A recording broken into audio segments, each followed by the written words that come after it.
চলে এলাম বন্ধুরা আপনাদের সাথে লোভনীয় স্বাদের একটি খাবার রেসিপি শেয়ার করতে। আজ আমি আপনাদের সাথে পাস্তা রেসিপি বানিয়ে শেয়ার করব। এইভাবে বাড়িতে একবার পাস্তা বানালে আবার আপনাকে রিকোয়েস্ট করবে খাওয়ানোর জন্য বানিয়ে। চলুন তাহলে কিভাবে বানাই সেটাই শেয়ার করব। এখানে আমি গ্যাসের চুলা অন করে কড়াই বসিয়ে দিয়েছি, তারপর 1 গ্লাস মতন জল দিয়ে দিলাম। জলের পরিমাণ একটু বেশি দিয়েছি।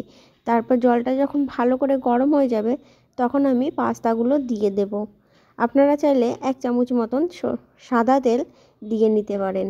আমি সামান্য লবণ দিয়ে দিচ্ছি যাতে পাস্তাগুলো তাড়াতাড়ি সিদ্ধ হয়ে যায়।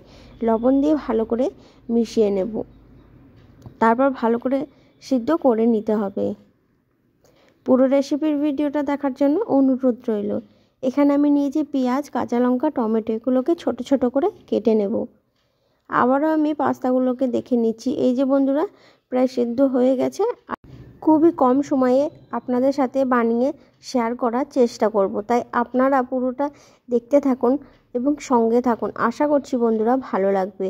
এবার আমি পাস্তাগুলো সিদ্ধ হয়ে গেছে তাই জল ঝরিয়ে তুলে নিচ্ছি।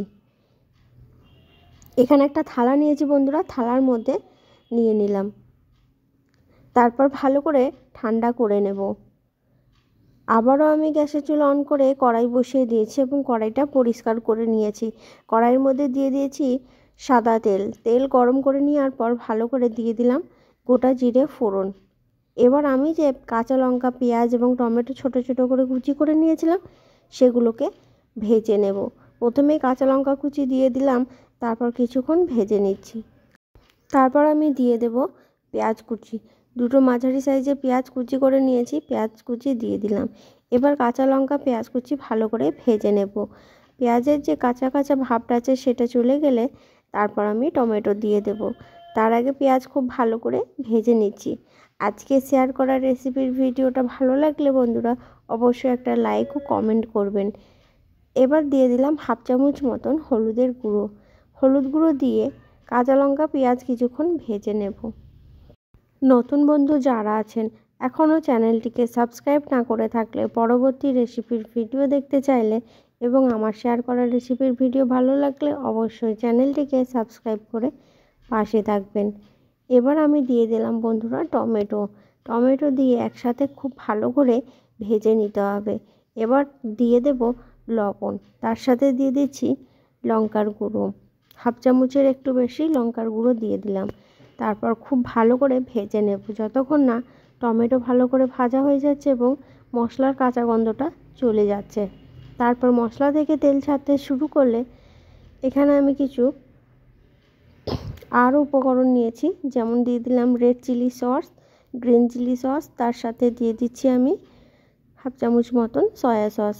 এবার খুব ভালো করে মিশিয়ে নিয়ে আবারও কিছুক্ষণ নেড়ে নিচ্ছি। তারপর আমি দিয়ে দেব আগে থেকে সিদ্ধ করে রাখা পাস্তা। খুব ভালো করে সসগুলো দেওয়ার পর মিশিয়ে নিয়েছি। এবার পাস্তাগুলোকে আমি দিয়ে নিচ্ছি। এইভাবে আগে বানিয়ে না খেয়ে থাকলে বন্ধুরা অবশ্যই একবার বানিয়ে খেয়ে দেখবেন, খুবই ভালো লাগবে। একদম লোভনীয় স্বাদের একটি রেসিপি, ছোট থেকে বড় কিন্তু সবাই ভীষণ পছন্দ করে। এবার আমি উপর থেকে দিয়ে দিলাম টমেটো কেচাপ। টমেটো কেচাপ দিয়ে খুব ভালো করে মশলার গ্রেভির সাথে পাস্তাগুলোকে মিশিয়ে নিতে হবে, যাতে খুব ভালো করে পাস্তার গায়ে মশলার গ্রেভি লেগে যায়। তারপর সবার শেষে সামান্য পরিমাণে ধনেপাতা কুচি দিয়ে ভালো করে মিশিয়ে নিয়ে গ্যাসের ফ্লেম বন্ধ করে দেব। আশা করছি বন্ধুরা আজকের রেসিপিটা আপনাদের ভালো লেগেছে, তাই এখানেই শেষ করছি। দেখা হবে পরবর্তী আবার কোনো রেসিপির ভিডিওতে। ততক্ষণ সবাই সুস্থ থাকুন, ভালো থাকুন। ধন্যবাদ।